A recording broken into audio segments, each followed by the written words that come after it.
ये साइड वाला फसल है। इस फसल को एक भी नुकसान नहीं हुआ है, ये देख सकते हैं।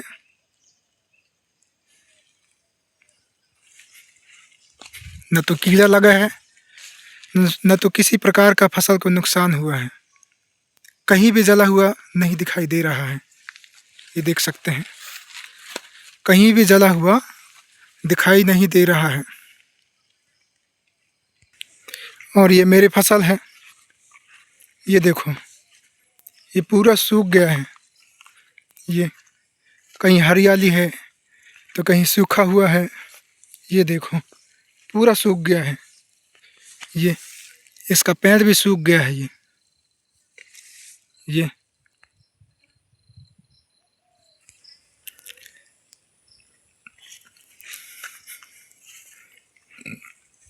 पूरा फसल जल गया है मेरे खेत का। वो लास्ट में था, वो वाला एरिया कोदो बोए थे और इस एरिया में जो है कुटकी बोई थी मेरे पिताजी। ये पूरा जल गया है। मैं आप सभी को दिखाना चाहता हूँ। जहर का छिड़काव कर दिए हैं दोस्तों। इंसान के साथ दुश्मनी हो सकती है, लेकिन फसल के साथ आज तक हमने देखा नहीं। लेकिन आप खुद अपनी आँखों से देख सकते हैं, ये पूरा जल गया है। ये देखिए, ये पूरा जल गया है। पूरा खेत जल गया है। पूरा खेत में छिड़काव किए हैं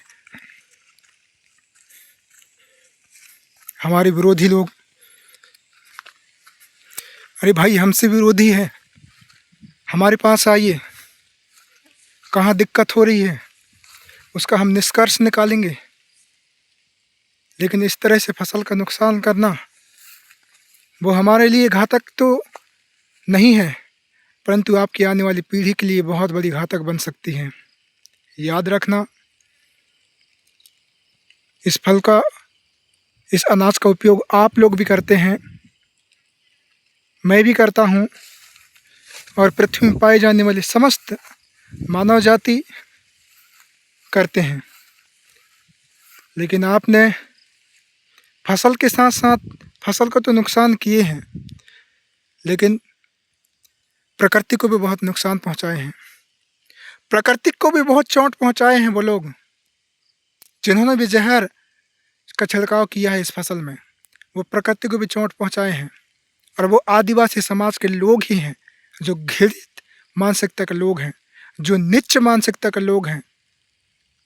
खुद करते नहीं हैं, न दूसरों को बढ़ने देते हैं, बस टांग पकड़ कर खींचना, यही वाले काम करते हैं आदिवासी समाज के लोग। ये देख सकते हैं मेरे दोस्तों, ये पूरा खेत मेरा जल गया है। मेरे पिताजी यहाँ हल चलाकर जो है फसल उगाया था, और आज से नहीं, 50 साल से कब्जा है। ये 50 साल से खेती हो रहा है। मेरी दादी के पिताजी से खेती हो रहा है। अभी मेरे पिताजी इसको जो है कमा रहा है, और इसी बार जो है ऐसा हरकत किए हैं मेरे समाज के लोग। मेरे गांव में तो आदिवासी समाज के लोग हैं, साइड वाले गांव में भी आदिवासी समाज के लोग हैं। तो मैं किस पर दोष लगाऊं?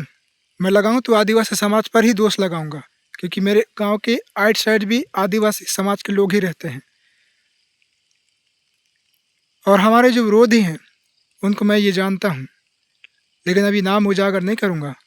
एक दिन वो खुद सामने आ जाएंगे, जिन्होंने फसल के साथ साथ प्रकृति का भी दुरुपयोग किए हैं। आने वाली पीढ़ी तक उनके खानदान, आने वाले वंशज को प्रकृति कभी माफ नहीं करेगी।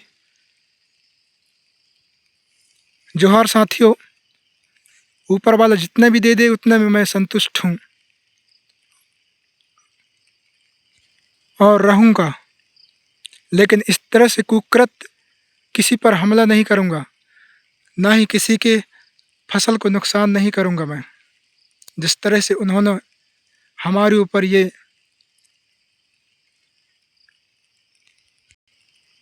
कार्य किए हैं। ठीक है, ऊपर वाला जितना भी हो हमें देगा।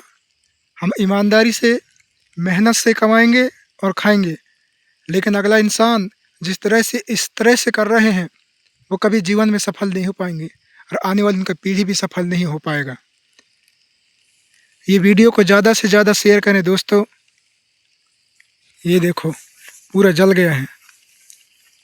यदि कीड़ा भी खाता तो नीचे से इसका पेड़ जो है सूख जाता। दवाई डाले हैं इसलिए जो है ऐसी हालत हो गई है फसल की। न जाने ये अन्न भी रोता होगा, इस प्रकृति भी रोता होगा कि मेरे साथ इतने बड़े अन्याय इंसान किए हैं। याद रखना, जिन्होंने भी इस तरह से काम किए हैं प्रकृति माफ़ नहीं करेगी इनको, खुदा माफ़ नहीं करेगा। मैं तो बदला नहीं लूँगा, मैं ईमानदारी से रहूँगा, ईमानदारी की मेहनत की कमाई खाऊँगा, लेकिन इस तरह से घृणित काम नहीं करूँगा। जोहार साथियों, ये देख सकते हैं पूरा सूख गया है।